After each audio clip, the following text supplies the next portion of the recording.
everybody, and welcome to Macro Talk 2. It is Thursday, May the 15th, 2025, 2 o'clock in the afternoon, in 30 seconds. And today we're going to be talking about AI once more. This time it will be a very specific application of AI. It will be the AI assistant and what that is, and how it can help. How it can help with a lot of things. How it can help you do more and enjoy more and take more good pictures and a lot of other things in our little macro world. It seems like it's a particularly well-suited tool for us. So I'm going to be talking about that and giving you some examples. I'm also going to be telling you a couple of stories about things that have happened just in the last few days that pertain to this. But I wanted to first remind you that on Saturday we're wrapping up this AI week with our After Stack number 23, in which we're going to look at some of the ways that we can use AI to edit our photographs, to do post-processing basically, that involve much, much more than just denoise and sharpening and the things that you're used to. It's going to be eye-opening, I think, for many folks. You will not realize maybe that the tool that you already have at your disposal can do some amazing things to help you edit your photographs. That's what we're going to be talking about on Saturday. It's free. You don't have to pay to come. The invitation is over on my website, which is www.alanwallsphotography.com/blog, and go to the latest blog, and you'll find the invitation in there. There is this week kind of entrance fee. It's free, but you have to bring a photograph, just one. You can send it to me, you can send it to Bud, or you can drop it in our Google Drive After Stack file over there. Just one picture, and we're going to be using those pictures to test out some of these theoretical advantages of AI. So bring a picture. And yeah, that's all at 10 o'clock on Saturday morning. So look forward to seeing you then. The stereo competition. Now, I know that a lot of you guys are into crystal photography, which is good because it's a lot of fun. And I think that some of you may be planning to do some crystal photography for your stereo assignment for the competition. I wanted to show you something as a word of caution. If you are planning on doing crystal photography and you come across something like this, and when you stack it, it looks like this. Now, if you need glasses to see this, but if you look at this, you'll be perplexed to see that it looks three-dimensional, but you really can't tell whether it's going up or going down, into you or away from you. And that's because it's doing neither. What is happening here is this is a very flat crystal. I was photographing it because I was absolutely convinced by this central area that it had to be sticking up. But it's not. It's absolutely flat. And if you were to have a crystal like this and you were to stack it like I did using all kinds of different parameters, using different spacings for the synthetic stereo, minus and plus 1, minus and plus 3, I tried everything and it was still flat. Don't submit this in the competition. If you can't see the depth in something like a crystal when you photograph it, it's not deep. And you're being misled like I was by the cues. The apparent shadows in places make you think this is three-dimensional. We're being tricked. It's really not. And if you can't see it in stereo, that's the proof that it's not three-dimensional. So be careful. If you're planning on doing a crystal presentation for your competition entry, double check that you actually have height to it. Now, having said that, I showed a whole bunch of pictures not long ago that actually do have lots of height to them. Crystals, that is. See if I can find the one that I really rather liked. Just chat amongst yourselves while I find it. Here it is. Yeah, went right to it. So this is a picture that would work because it's also a glasses picture, but this is definitely three-dimensional. And if you turned in something like this, that would be very effective. Okay, that actually has real height, and you can see it when you put on your glasses. Okay, does that make sense? Anybody got any questions? Ask me in the chat, and I will address them for you. So, was that everything? No, there was one other thing. The delivery schedule for those of you who are waiting on either a micro stepper or a polarizing platform. Lovely colors, by the way, the new polarizing platform. Isn't that nice? They are almost finished. That's not true. They're in the assembly process now. All the printing's done, and these are completely finished. And I should be getting them out as soon as I can find some time to put them in boxes and more time to go find the boxes. I'm going to need a bunch of boxes. So not much longer. That's what I'm telling you. So bear with me.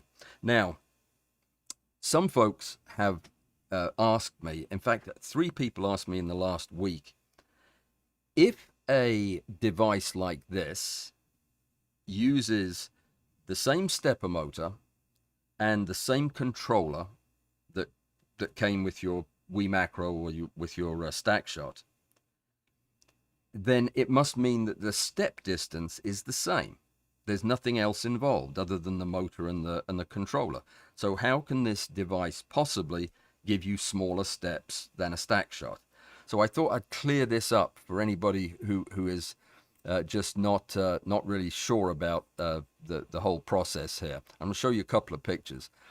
The reason that this device works is because of the way the microscope is built.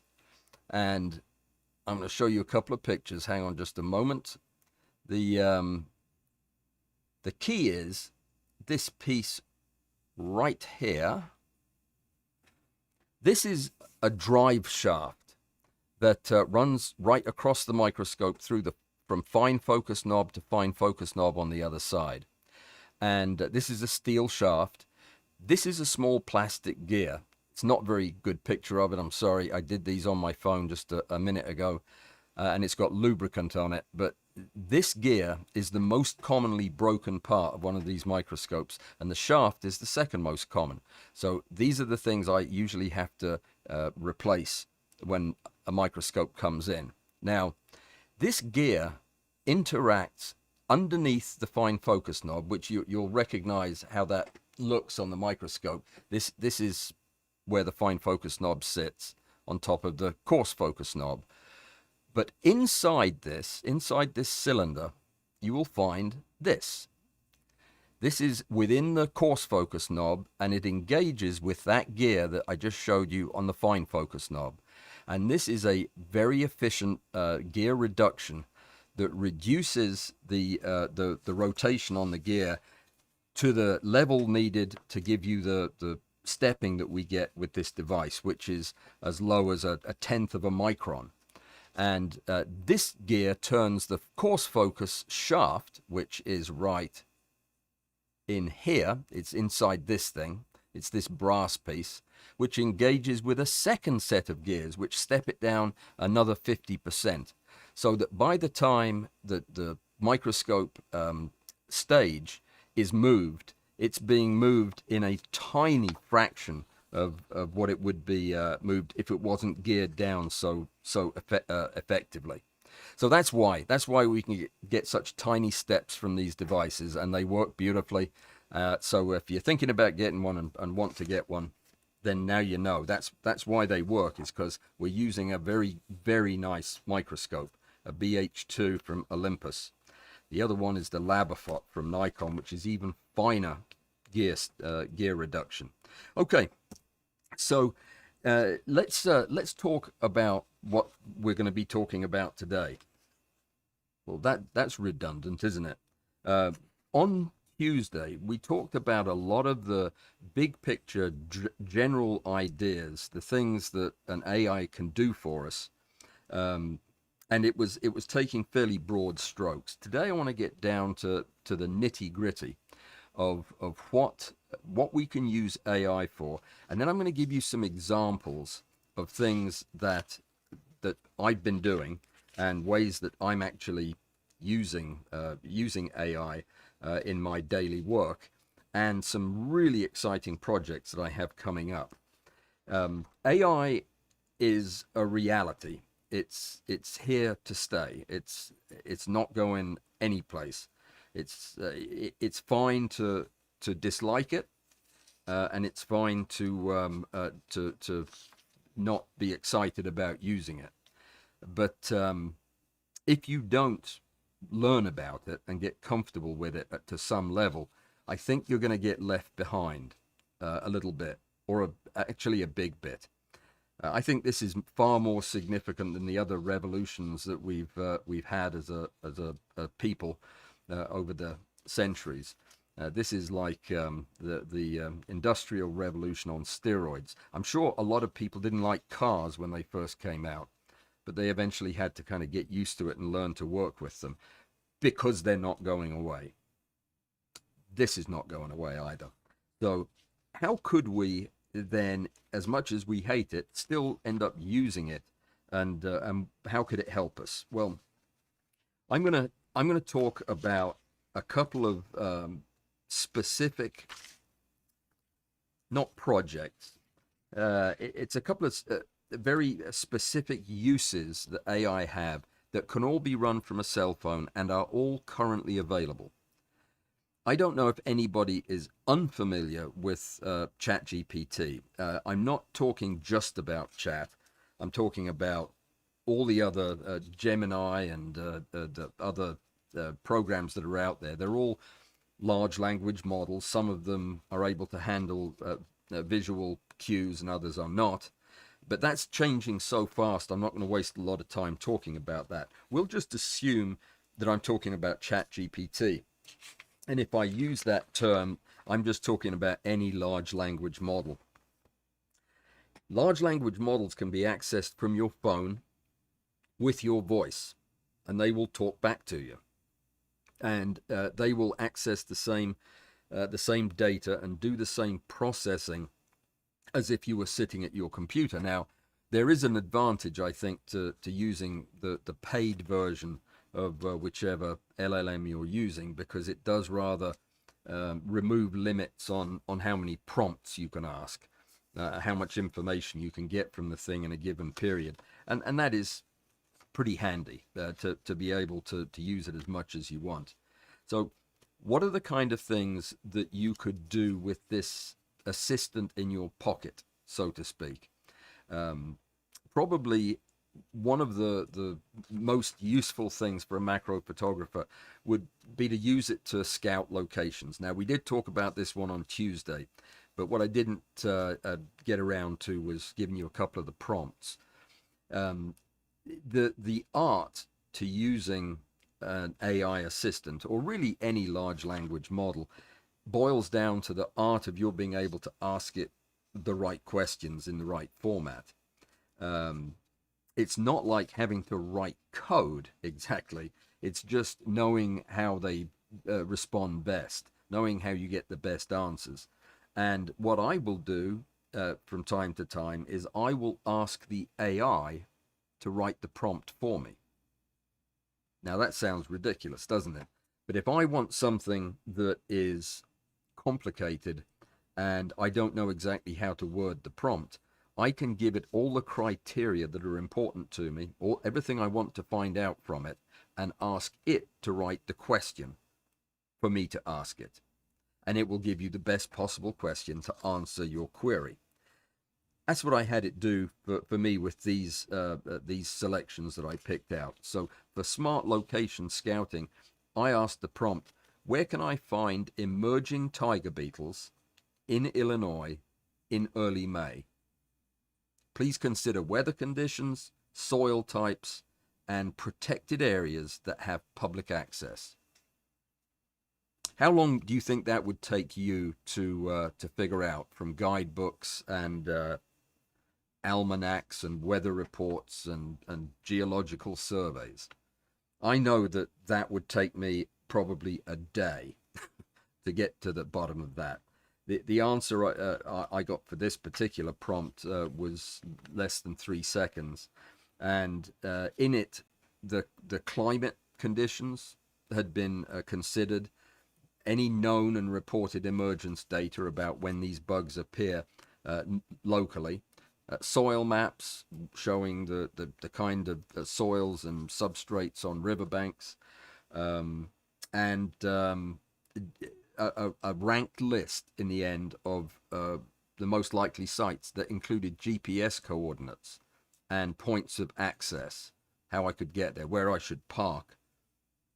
It's crazy. It's absolutely crazy. Um, uh, she included light conditions, the best time of day for me to go, and the what the light would be like given the weather, and access notes. So that was in 3 seconds with one prompt. That was what I got back, and it it it was so up to date.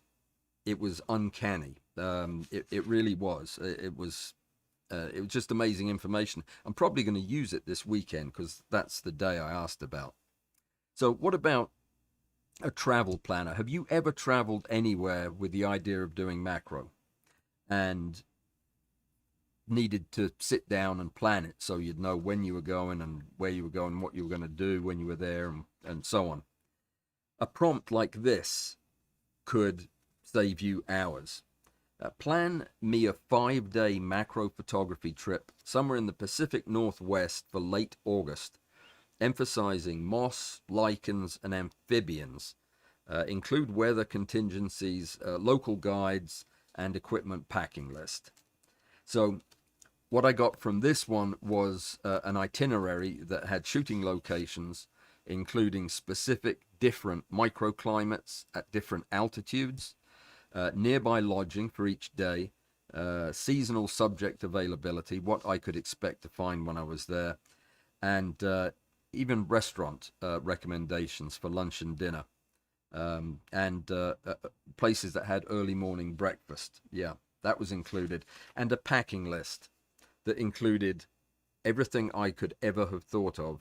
Um, but it's just down to the extra emergency poncho and a fireproof lighter and a phone. Yeah, amazing. So something we're going to be talking about on Saturday that is particularly interesting to me because it's very new concept. We do use AI, as you know, in editing. Anybody who edits uses the Topaz programs, I'm sure, or Lightroom. But there are other ways we can use it, and that's what we're going to be dealing with on Saturday.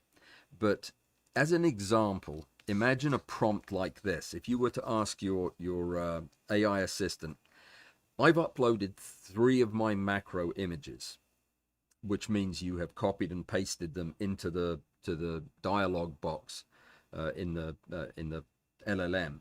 So I put 3 of my images in there. What editing style best enhances each of these? And how would you do that in Lightroom and or Photoshop? So you're asking the LLM to look at the photograph and determine what style, what methods of post production would maximize the impact of that picture. Do you realize what that is like? The type of question you might ask your mentor or a professional photographer in your field. But yeah, it what it'll then do is look at each picture or look at often the metadata from the picture, but use that to assess tonality, the amount of detail, the mood, the color palette, and suggest edits like frequency separation or selective clarity or sharpness masking, gradient lighting, all kinds of things. And I've done this. Well, I'm going to be telling you a story in just a little bit about the extreme I've taken this to, but it's pretty awesome. and it can also explain to you what a particular aesthetic might mean. If you asked it what noir was, it would be able to describe that to you and maybe show you examples from your own portfolio. So this is a lot of stuff that it can do. What about, have you ever, presumably you bought a camera, maybe recently. Did you have any trouble deciding between the Canon R5 and the Nikon Z8? Probably not, because most people already know which one of those they're going to get. But if you wanted to know a comparison, if you wanted to compare them head to head for use as a macro field camera that involved mostly fast moving or flying subjects, and you wanted to prioritize battery life, focus acquisition, and compatibility with third-party lenses, how would you go about that? Well, again, that one prompt ended up with me getting a table that compared the two and gave a point system for the rankings of each of the things I asked it to prioritize. And it was based on real world feedback from actual users, as well as it looked at firmware updates and the accessories that were available, and hidden quirks that people brought up or mentioned in reviews. And it's really amazing how much information it can boil down into a comparison like this. The fifth one I'm going to skip because it's kind of what I'm going to be talking about in my story in a minute. But in fact, a lot of these ones at the end are very specific to me. So maybe I'll stop here and tell you the story as I describe this one. It's an AI-driven critique and scoring mechanism for macro images. The idea is this: if you had an image of a jumping spider and you wanted it assessed for sharpness, lighting, composition, and subject interest, and you wanted a score from 1 to 10 with suggested improvements. Again, that's something you would have to ask somebody else to do. You can't do that with your own photographs. So you'd have to send them to somebody and wait to get them back.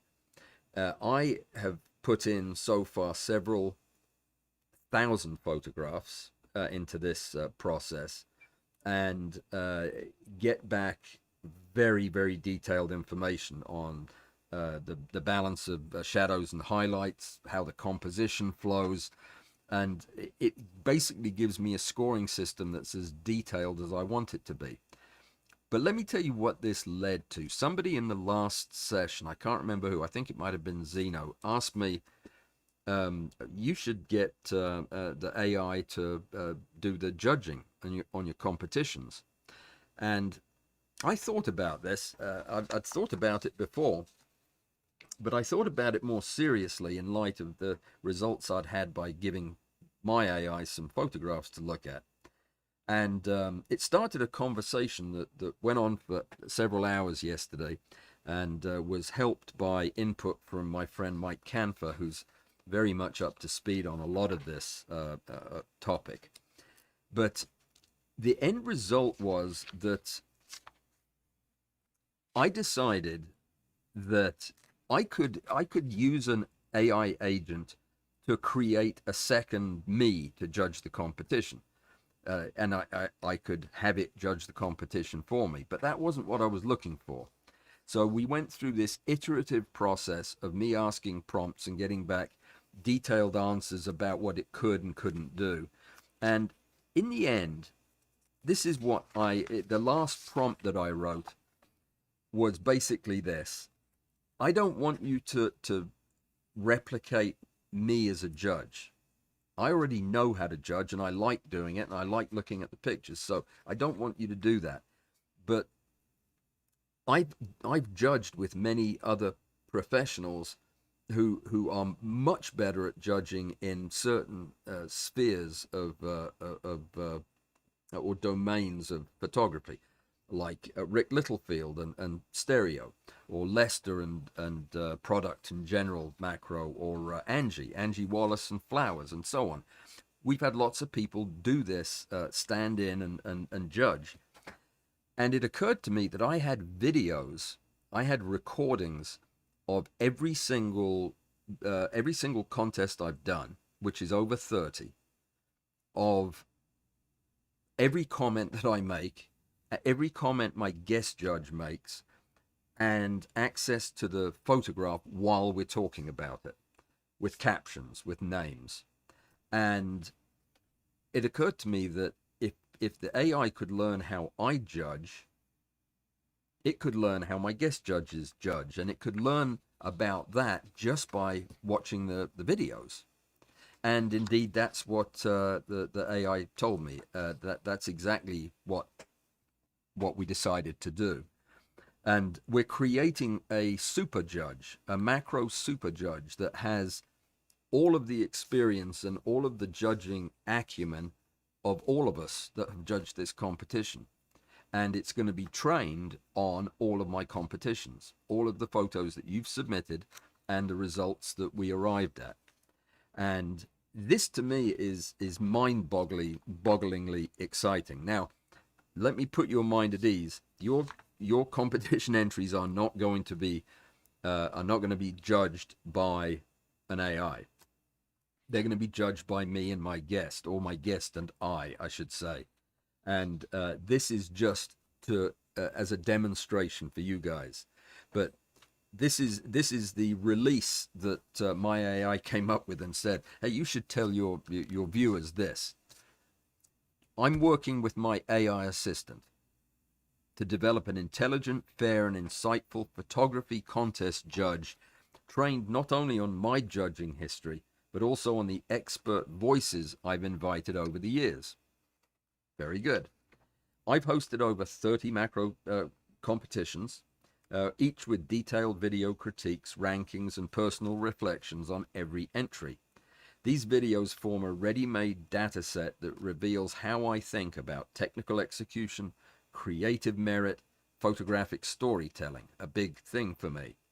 So the innovation here, according to the AI, is rather than reproducing just my judging voice, we're building a composite AI judge, or a super judge, trained on my own commentary and placements, judging contributions from specialists like Angie Wallace, Lester Lefkowitz, and Rick Littlefield, and others, and our nuanced conversations involving when I defer to guests or when I express disagreement.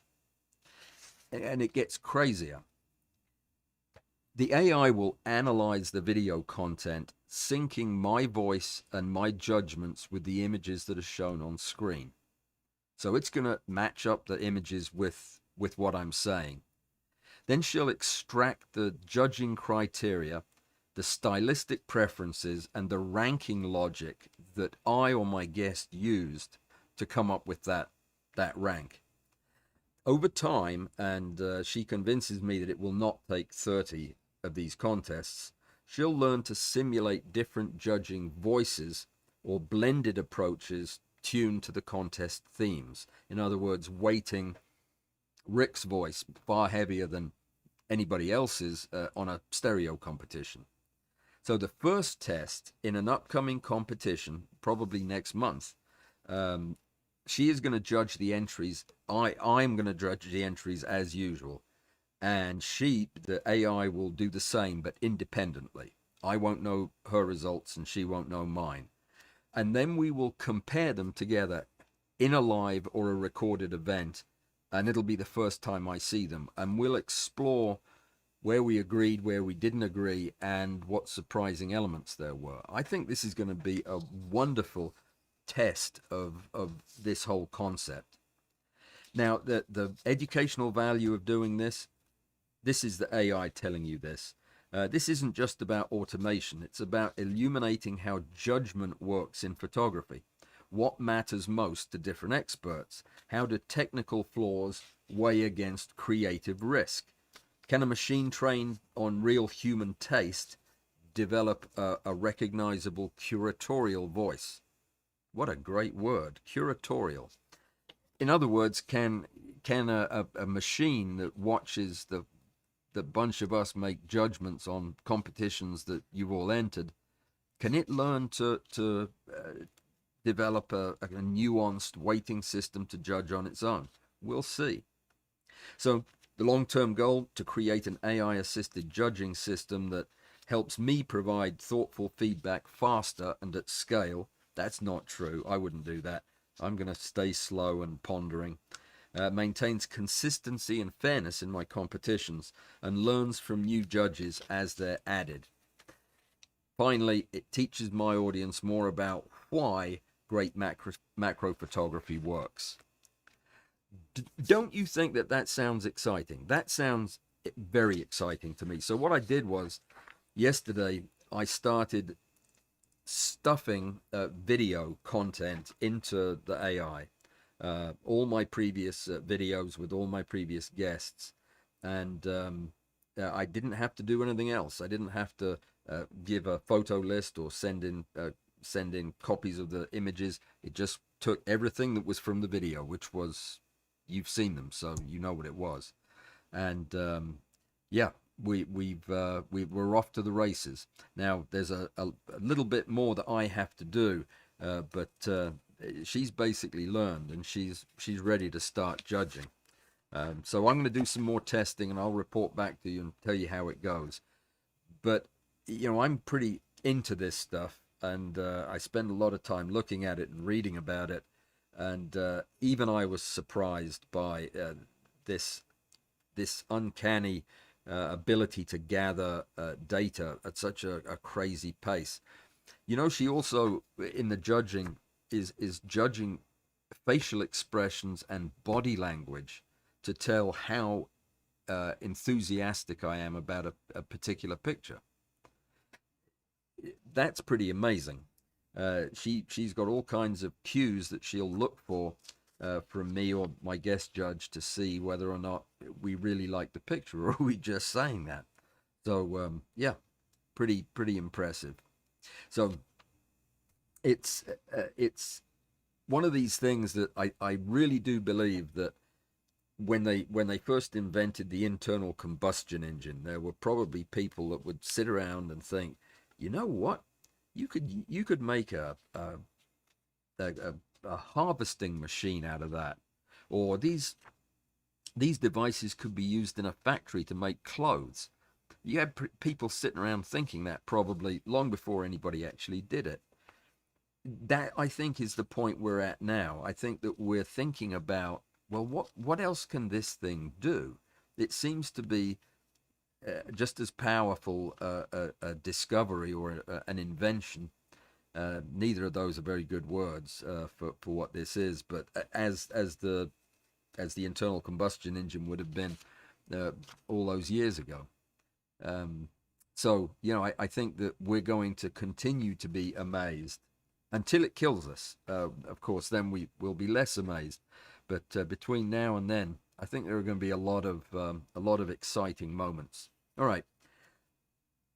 I didn't ask this. It was suggested to me by the AI as a way that I personally could use this tool to improve my photography life.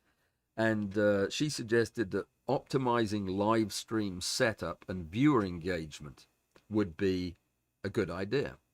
And she suggested that I suggest no, hang on. She suggested that I ask her to suggest a 3-camera macro photography live stream setup that lets me switch between talking head that you're looking at. She's way behind on this one. I've lost my prompter. Talking head, field demo, live stack editing, you know, whatever. So I've already got 4 cameras set up. So we're ahead of that. But when I did ask the prompt, it turned out that she went into so much detail that I could so have used back when I did set up my first live stream setup, because She went into detail about the gear that I'd need, the best cameras, how to use OBS and set up scene configurations. You may not know about that. How to sync the audio, how to have a effective lighting, and tips for engaging the audience through timed Q&As and a bunch of other things. Very, very surprising that such a rich suggestion was made without my asking for it. Let me see. The next one was interesting too, because I asked for some business input, suggestions of how AI could help the business side of my work. And it suggested a legal and ethical AI assistant for content licensing. And the prompt that triggered this was, I want to license some of my macro images for use in textbooks. Draft me a contract for non-exclusive educational use and explain the terms. And I have that contract, and I am probably going to use it. It was a ready-to-use, polished contract with all kinds of clauses that I could customize depending on the geography of where it was being used, as well as duration, exclusivity, and attribution requirements. And it was full of legal definitions of the risks, and how the fair use works, and the various boundaries to what you could and couldn't do. It was just amazing, and it looked like, for all the world, like a contract. I'll show it to you. I don't have the whole thing in a format that I can flash up on the screen right now, but very, very nice. So she also went on to say that AI could help me write a grant application. If I wanted to do a project on pollinators in Illinois, Peoria pollinators, that looked at their declining microhabitats, and if this project was aimed at high school children, how would that look like if it was an educational project? And what I got back was a proposal that was split up into project summary, objectives, methods, budget, outcomes, and it even suggested review committee problems that they might have, and answered them. So it's crazy that it has, well, it's not crazy, it's completely expected that it would have this ability, because it does, after all, contain most of the knowledge that our species has generated over the centuries. But anyway, to be able to just write a contract and have it pretty much do exactly what you want it to was pretty powerful, considering how much that would have cost me to do. And let me see.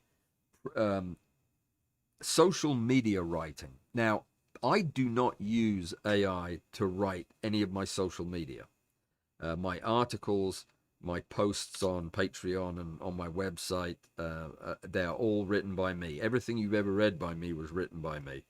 I've never actually used it to write an Instagram post, because I don't write Instagram posts. But it got me thinking. There are a few things that I do that are really drudgery, because they take time, and they're not fun to do, because I've already done the creative part. One of them is writing descriptions for video or live stream content in YouTube, in the form I have to fill out when I submit upload a video. It will write that for me based on, it'll watch the video and listen to what I say, and it will write the description for me. Or it will write a post announcing the release of the video, and then post it on the Instagram platform, or wherever else I ask it to. And I'm starting to think that this might be a tool that I would use, because that's pretty amazing. That what I would have to pay if I hired a firm to publish some content for me a couple of 3 times a week on Instagram or something like that, it would be expensive, and it would be a recurring cost. But I could ask ChatGPT to abstract my last live stream talk, boil it down to 10 bullet points and publish it on Instagram. And I would never have to, I mean, other than reading it to make sure it was okay, I'd never have to look at it again. Seems a bit lazy to me, but the work will have been done by me. I mean, it's a live stream that it's extracting from. But yeah, I don't know. I'm still thinking about that. But of course, I had to test it, so I asked the AI to write a compelling Instagram post and a YouTube description for a video on building a DIY macro ring flash for $10. That seemed ridiculous, but what I got back was a synopsis of what I'd do, how I'd tailor the size of the diffuser for the project I was using it on, and it gave me optimized keywords and SEO terms and embedded hashtags in this post, and it even suggested a comment strategy for to draw people to comment. It used so much social media jargon. I had to go look it up to find out what it was suggesting I do. But yeah, it did a really, really good job. It didn't sound like my writing, but I mean, that to me, it didn't sound like my writing. It might to you. Don't know, but it's tempting. Here's one that I think may interest a lot of you. I have 10,000 macro insect photos. Please curate a 12-image portfolio on the theme Death and Decay. Okay, selecting for contrast and visual tension. Okay, that's a very complicated prompt.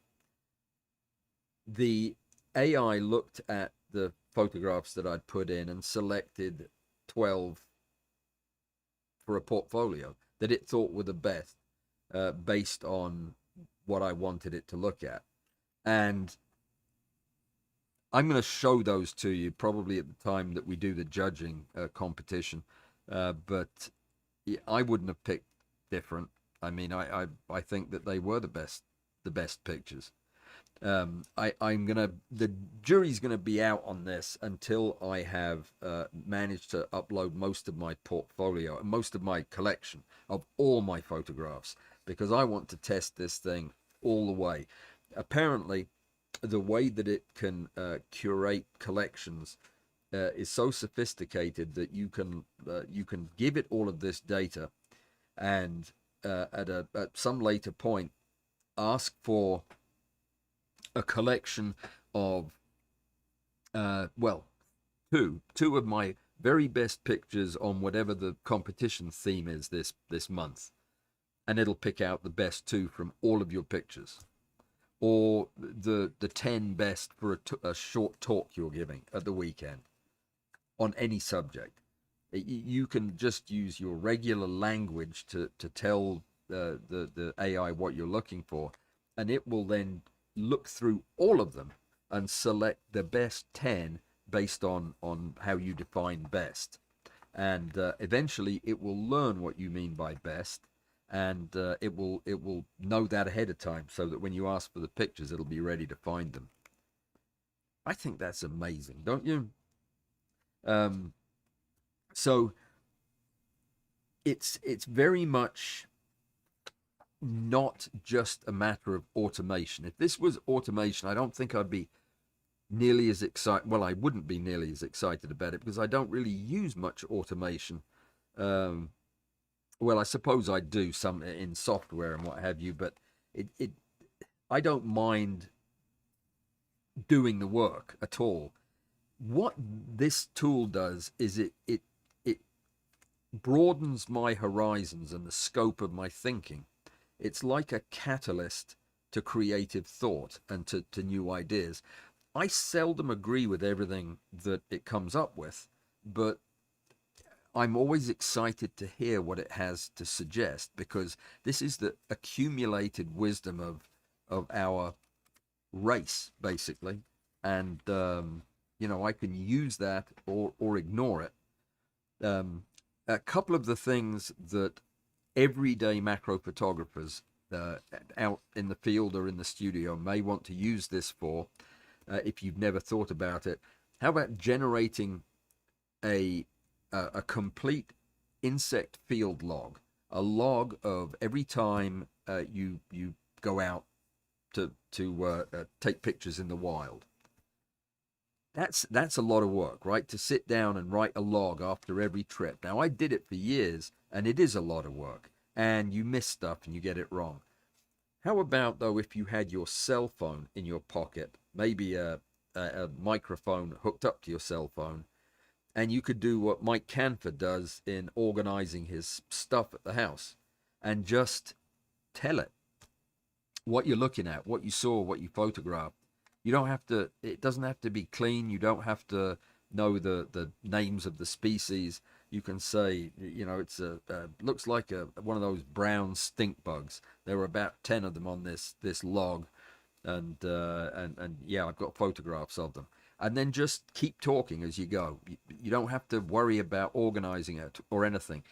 And what the AI will do, and I've tested this as well, it'll spit out a journal entry that has all of the pertinent points that you brought up: the species you found, where you found them, the time that you found them, and any details you put in, it will extract and put them together into a standardized kind of format, so that it'll look natural against your other entries.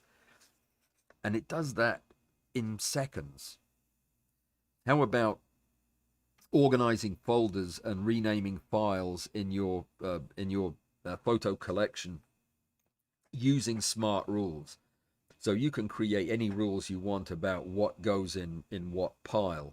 Maybe if you've got pictures with some part of the main subject is out of focus, put them in a folder called Orthoptera B, and save Orthoptera A for all the ones that are sharp all the way through.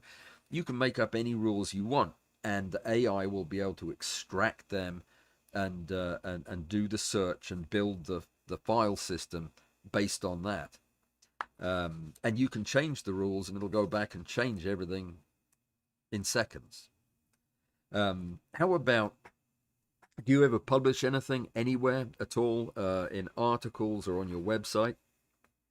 There's a thing called alt text that I somehow managed to studiously ignore doing anything with. Alt text are words that you put behind a photograph. They are become linked to the photograph, and they are descriptors, and they're used to help your photographs be found when people do a search. In other words, if you have a photograph of an orchid mantis, one of the most beautiful insects, you have a photograph of that without any keywords, or without any alt text attached to it, it'll probably be found because it's a fairly rare insect, and there are other ways the engines can look for it. But if you put housefly, then there's so trillions of photographs of houseflies. But if you put the genus and species name as an alt text tag on that photograph, it might well result in your picture being pulled from the stack first to show the person who's searching for it. But I hate writing alt text titles because I never have time, because I'm always doing other things. You can get the AI to auto write alt text for every photograph you import. You can tell it to look at the photograph, decide what the best alt text is for search engine optimization, and have it tag that to the metadata. I have started doing this too. So hopefully by the time Lester comes to talk to me, my files will all be organized properly. It suggested that I could use AI to script my YouTube voiceovers. That's never going to happen. No, I like my own scripts for voiceovers, but it certainly could write them. I don't really like the way it writes. I shouldn't say that. Some of it's okay. Some of it's a bit clunky, but it'll probably learn how to do it better. One thing that it does, and I use it for quite a bit, is for quickly generating unique titles and thumbnail ideas for my videos or live streams. You know, I have to come up with a piece of artwork. That's what I do on Monday mornings. I know I have 3 or 4 events coming up in the next week. I need to come up with titles and artwork for each of them, and they need to be good. And I don't like to use the same piece of art more than once. And I want it to be eye-catching and interesting, and I've got quite a big collection of this stuff now that I've done, and it really needs to be my photograph wherever possible. Well, the AI can do that. It can sort through the photographs and say, use this photograph and this caption and this title, and you'll have your thumbnail. It'll be a while, I think, before I get into actually doing that for real, because it's something I enjoy doing. It's very creative, and it helps me think through what I want to talk about in the live stream. But it can do it. One thing that the AI is fantastic at is creating checklists. Now, again, I haven't used it for any of my checklists, but boy, is it good at doing that. You ask it for a checklist for anything, for replacing the carburetor on your car. Do cars still have carburetors? No, they don't. They have fuel injectors. But yeah, change the oil on your car. Give me a checklist for it. It'll happen in an instant. And you know what? I can probably show you that. Think of a task. Somebody give me a task that they want to do. Let's say who has a Hasselblad, a film Hasselblad? Let's do that. Let's I'm going to type the prompt, but I won't hit enter. Please give me a checklist for changing the film in my Hasselblad. Oh, what? I need a number. She won't know. It'll be different for different models. No, well, we'll see if she can get it from this. That's all I'm typing. Now I'll share the screen so you can see what I've typed. There's my prompt. Please give me a checklist for changing the film in my Hasselblad. All right, so she's thinking about it. Certainly, Alan. Here's a clear, practical checklist for changing the film in your Hasselblad. Whether you're using a 500 series V system camera like the 500CM or 503CW or one of the newer film backs. I'll assume you're working with 120 film and standard A12 back. Yeah, I don't even know what she's talking about, but there you go. There's a checklist. Is that of any use to anybody? Look at that. I just think this is endlessly fascinating and marvelous. Has anybody else got a suggestion for a checklist?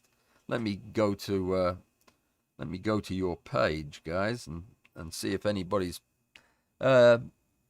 It's not really different. The A12 and other backs use the same mechanism, just X-pans are different. Okay, fair enough. Fair enough indeed. Give me another checklist, somebody. There must be something fascinating that you want to get a checklist on. Seems like I can read the checklist or not. Well, I'll come up with one. Give me a checklist. Oh, I know. for cleaning a dead dragonfly, please. Okay. This took a long time. Absolutely, Alan. Here's a detailed, respectful, and safe chemical checklist. Safe checklist for cleaning a dead dragonfly.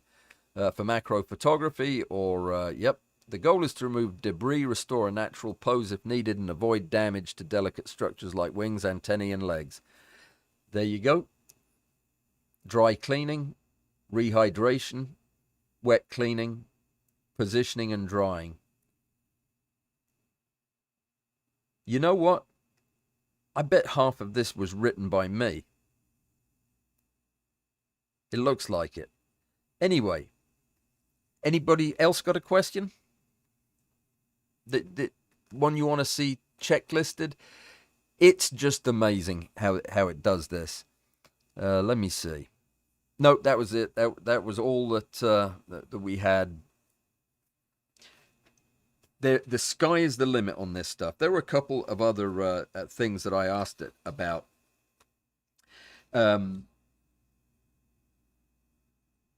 We talked about the voiceovers and the thumbnails, right?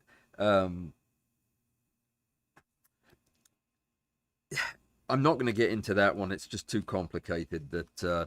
I asked it a prompt and I got back an answer that made sense, but it's confusing. I'll cover it another time. I did tell it this. I want to organize a 3-day macro photography workshop in central Illinois this summer. Can you provide a detailed itinerary including travel and lodging recommendations, targeted species, a packing list, and pricing schedule? That's what I asked. Here's what I got back. A title: Macro Marvels, Exploring Illinois' Microfauna. Dates: July 15th to 17th, 2025. Location: Central Illinois, focusing on areas around, you guessed it, Peoria. Day 1, arrival and check-in. Afternoon, introduction session covering macro techniques, a sunset shoot at the local nature preserve. Day 2, field trip to the state park targeting butterflies and beetles with addresses and everything. Workshop on focus stacking and lighting in the afternoon, and a night shoot focusing on nocturnal insects that evening. Day 3, botanical gardens for floral macro photography. Afternoon, image review and critique session. Evening, farewell dinner and QA. Travel and lodging tells you how to get to the airport and the hotels to stay in. And the targeted species are going to be monarch butterflies, tiger beetles, dragonflies, and various native wildflowers. Packing list: camera, tripod, external flash with diffuser, extra batteries and memory cards, weather appropriate clothing, and on and on and on, including insect repellent and sunscreen. Pricing schedule: I wish.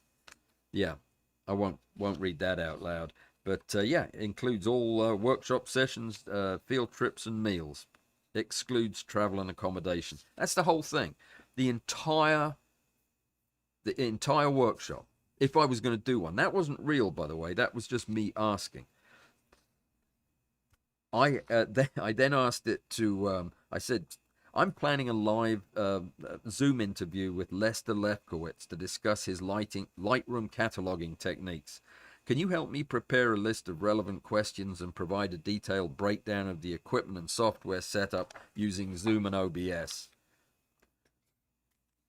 It was the most amazing response I got. I'm not gonna share the questions because I'm gonna use all of them. They were that good, and the setup for the interview was perfect and included absolutely everything that I would need to do an online interview, and I know because I do them all the time.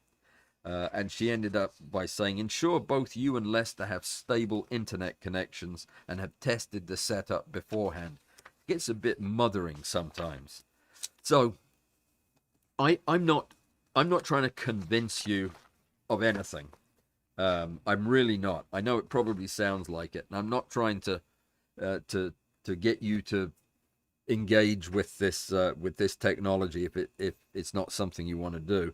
I just want you to know what it can do and how it seems to be streets ahead of where I thought it could be.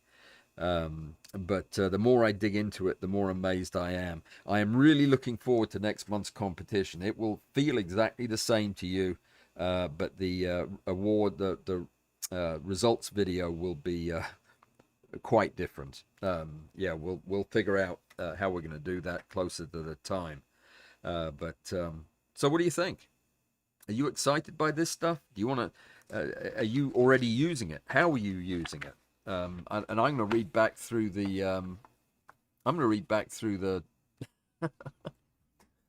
Oh, comments. They're always. It's always funny for me to read the comments after the fact because I have to try to figure out what I was saying at the time. Yeah, I love it. Nick asks Anita, was the step length bigger or shorter? Oh, Demetrius placed a question that I guess that I asked in his chat GPT and got a completely different answer. Oh, absolutely. You're always going to get a different answer because it is not searching a database for answers. It is constructing an answer based on the workings of a large language model, which is incredibly complicated. But it's always going to be, if you ask the same identical prompt now and 1 second from now, the responses will be different in every case. It's statistically impossible that they would be the same. Because it is based on weighted probabilities, and those weights are constantly changing as new language is added to the model. So yeah, I would fully expect the result to be different. I wouldn't fully expect the thrust or the content to be different, the meaning to be different, but I would expect the language to be different. I need to read and see what you what the question was. Okay, look, I got to go because it's time. It's 3 o'clock, and that means we're out of time. I will see you on Saturday morning at 10 o'clock if you're interested in After Stack. We will be looking at pictures too, and we won't just be asking for the LLM to critique them and suggest edits, but we will be looking at them and helping you with them too. So you have to bring a photograph if you're going to come. Otherwise, I don't know what will happen. Nothing will happen, but you should. You should bring one. Take care, everybody. Have a great weekend. Stay safe. Stay out of trouble. If you have any suggestions for future live streams, requested videos, I've got some review videos coming up. If there are any suggestions you have, please send them to me through the Walls app or through my website or through the email. I'm soon going to be getting some help with my email as well, so that'll be good. All right, guys. See you after the weekend. No, I'll see you at the weekend on Saturday. Take care, stay safe, and be well.